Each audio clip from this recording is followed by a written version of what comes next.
Hey, welcome back to Real Talk with Tate. I am a pastor and content creator sharing the gospel in unique ways. And we talk about stories and just worldly things from a biblical perspective. Today, we're going to talk about the truth about spiritual warfare, especially on our mind and our emotions and what the enemy does to try to manipulate it. The definition highlights that mental health is not the absence of an illness. Here, what we can see is that our thoughts can become a stronghold if left unchecked. We're going to talk about how the devil can mess with our mind and our emotions. Because here's the thing. A lot of us think that when we are going through this, that we are the only ones dealing with this. I promise you, you're not the only one who is having this problem in their life. Hey, first of all, let's establish that we're not talking about like a devil with red horns and the what do you call it, the pitchfork or anything like that. This is the real devil of the gospel. This is the real devil that is talked about in the Bible, Lucifer. We're going to talk about the negative thoughts and the emotions that can creep in because it's amplified by spiritual warfare. Let me read to you from Ephesians 6:12. It says, "For we do not wrestle against flesh and blood, but against principalities, against powers, against the rulers of the darkness of this age, against spiritual hosts of wickedness in the heavenly places." When we talk about this scripture, it goes beyond the physical struggles of this world. A lot of us are in a battle, not just a battle of the things that can be seen, but we're in a battle of the things that are unseen. And they are unseen forces that can influence our thoughts and our feelings. Okay, so how does this play into our everyday lives? Well, of course, we're going to break this down. Hey, I just want to cut in for a few minutes and say, if you are visiting my page, thank you so much. If you could hit subscribe and follow and maybe share this with a friend, this is going to help tremendously to push this ministry forward. The reality is a lot of people who watch this video don't hit subscribe. So if you could do that, that would be amazing and it would be greatly appreciated. All right, back to the video. We look at the ways that the enemy can attack our life, and it's really through our thoughts. And let's go to scripture, 2 Corinthians chapter 10, verse 5. It says, "We demolish arguments and every pretension that sets itself up against the knowledge of God. And we take captive every thought to make it obedient to Christ." Here what we can see is that our thoughts can become a stronghold if left unchecked. I mean, think about this. Things that people say to you, things that you think that something that somebody might mean, and then we just go into this spiral. Our thoughts start to play with our mind. We're like, well, maybe they meant it this way, or maybe they meant it that way. And I'm guilty of that. But if we are not careful, we will go into this downward spiral. And this leads to anxiety, despair, stress. You want to know something that the devil loves to do? He loves to plant seeds of doubt, fear, anger for no reason, anxiety. He wants us to question our worth and our faith. For example, let's take a look at anxiety. Look at this real quick here. According to the Anxiety and Depression Association of America, over 40 million adults in the U.S. suffer from anxiety disorders. That is a staggering number. It's easy to feel overwhelmed when we look at those statistics, the weight of those statistics. But we look at anxiety and it can manifest in any way. It can be racing thoughts, physical symptoms, and a constant sense of dread. But many times when we get these feelings, they can be very overwhelming. And I understand that. But here's the thing. As Christians, as followers of Christ, as followers of the way, we have the tools to overcome them. I'm going to point you right back at scripture. In Philippians chapter 4, verses 6 through 7, it encourages us, "Do not be anxious about anything, but in every situation by prayer and petition with thanksgiving, present your request to God. And the peace of God, which transcends all understanding, will guard your hearts and your minds in Christ Jesus." We look at this scripture and it really emphasizes a critical practice. And I'm going to say it, turning our anxiety into prayers. Instead of letting your anxiety, your stress, and your anger and all that stuff in your thoughts control you, control how you live, control how you go about life, turn them over to God instead. Say, "God, I need your help with this. God, I need you to be in control of this. God, I can't do this on my own. Please take this from me." Just imagine like the mental health shift that will happen when you give that to God.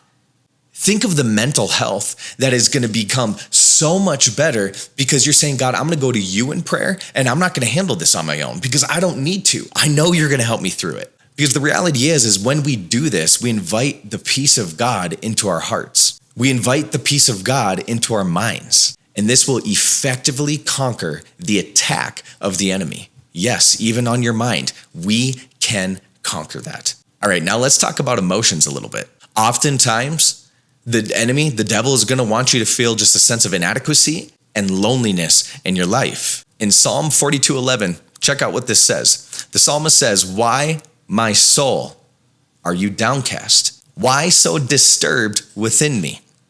Put your hope in God, for I will yet praise him, my Savior and my God." This verse captures a deep emotional struggle. The psalmist is really questioning, why do I feel this way? He has a moment of despair, an emotional despair. But there is a powerful resolution to this: putting your hope in God. You guys, having these feelings when we are down are totally valid, but it doesn't need to define us. That's the thing that we need to understand, is that these feelings don't need to determine our outcome and who we become.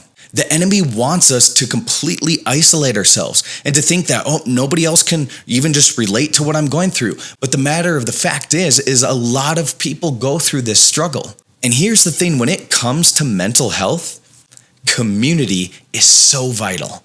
Having people around you praying for you, being able to confide in is so important. All right, so now let's consider some worldly facts to this. The World Health Organization states that mental health is a state of well-being in which every individual realizes their own potential, and they can cope with the normal stresses of life. They're able to contribute to their community, and they can work productively.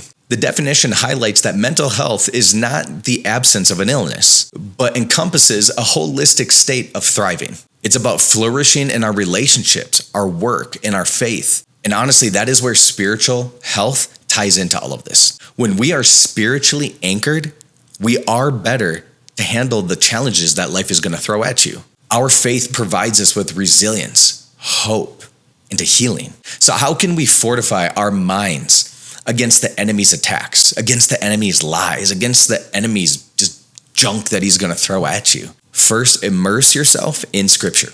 Let's read in Romans chapter 12, verse 2, reminds us, "Do not conform to the pattern of this world, but be transformed by the renewing of your mind." This verse is really a call to action.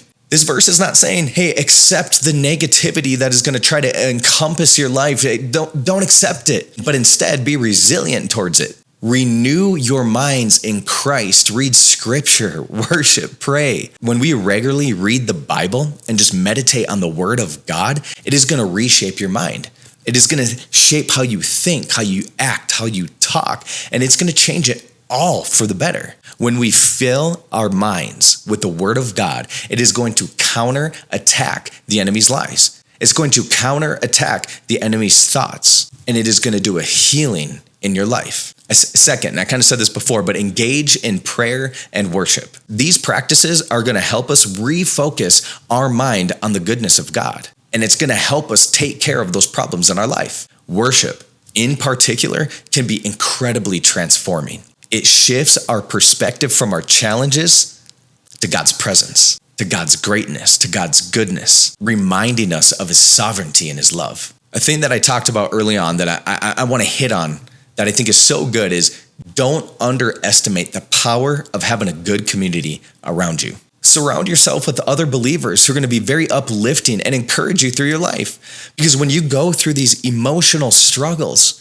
and you can call that friend or you can text that friend and say, hey, I'm having a bad day. Can you pray for me? And can you just speak some encouraging things into me? And sometimes you don't even just say that. They know what they need to do. They know what the power of God can do in your life.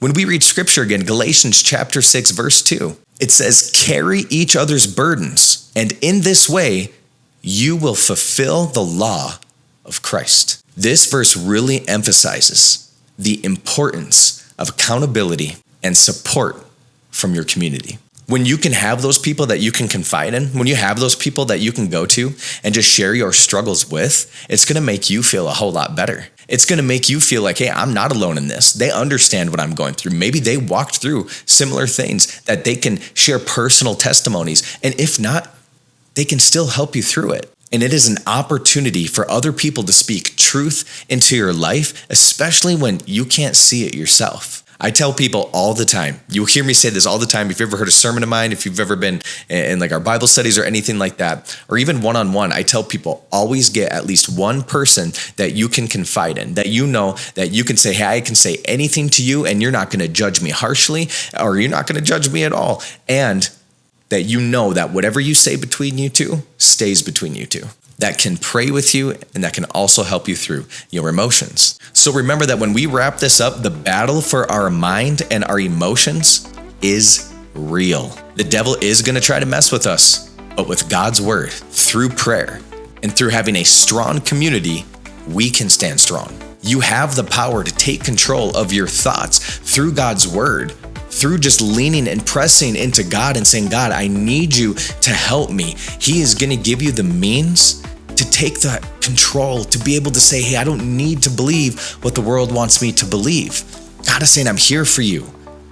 Share everything with me. Don't hold back, because God already knows, and he's going to help you through that struggle. I really hope this episode really clarified things. I just want to say again, thank you for watching this episode. If this episode really resonates with you, please share it with a friend who could be going through the same questions or same struggles in their own life. Don't forget to hit subscribe and like, and join me next week as we tackle another episode on more real topics. In the link below, we have Coffee Talk Apparel, a retro line that is pretty awesome. If you want to pick up a shirt yourself to be able to support this ministry and to keep pushing it forward, that would be such a blessing.